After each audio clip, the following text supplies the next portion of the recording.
ഡോക്ടറെ, fatty liver എത്ര വേഗത്തിലാണ് ഫൈബ്രോസിസ് ആയി മാറുക?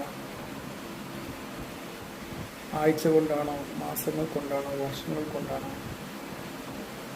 നമ്മുടെ സോഷ്യൽ മീഡിയയിൽ ഒരാൾ ചോദിച്ച ചോദ്യമാണ്.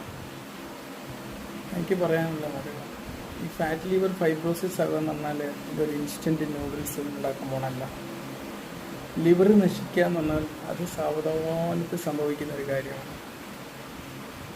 ഫാറ്റി ലിവർ നമുക്കറിയാം സാധാരണയായി ഒരുപാട് ഘട്ടങ്ങളിലൂടെയാണ് കടന്നു പോകുന്നത്. ആദ്യം കൊഴുപ്പ് അടിഞ്ഞുകൂടും, പിന്നെ ചില അണുബാധ NaSH എന്ന് പറയാം, പിന്നെ കുറച്ച് മുറിവ് രൂപത്തിൽ ഫൈബ്രോസിസ് ആവും. അത് കഴിഞ്ഞാൽ വളരെ ഗുരുതരമായിട്ടുള്ള സീറോസിസ് എന്ന ലെവലിലൂടെയാണ് കഴിക്കുക. അപ്പോൾ സാധാരണയായിട്ട് 5 മുതൽ 15 വർഷം വരെ എടുക്കും ഫാറ്റി ലിവർ ഫൈബ്രോസിസിലേക്ക് മാറാൻ.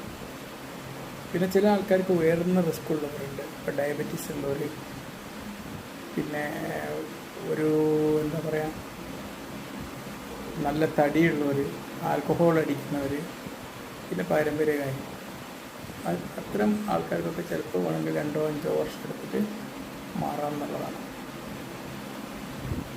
പിന്നെ ഫാറ്റി ലിവറിൽ എല്ലാവർക്കും ഒന്നും ഫൈബ്രോസിസ് ആവില്ല കേട്ടോ.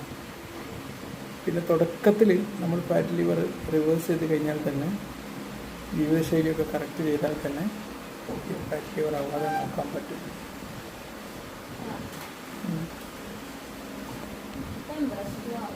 ഇപ്പം നോർമലായിട്ടോ.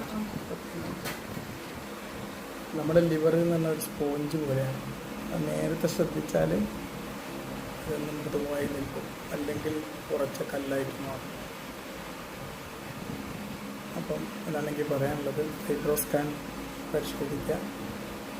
പിന്നെ നമ്മുടെ ഭാരം, ഷുഗർ, മദ്യപാനം തുടങ്ങിയൊക്കെ ഉണ്ടെങ്കിൽ നിയന്ത്രിക്കുക.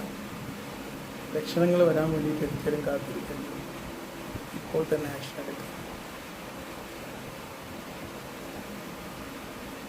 ഫാറ്റി ലിവർ നമ്മളോട് മന്ത്രിക്കും, ഫൈബ്രോസിസ് നമ്മോട് ക്ഷമിക്കും. ഓക്കെ.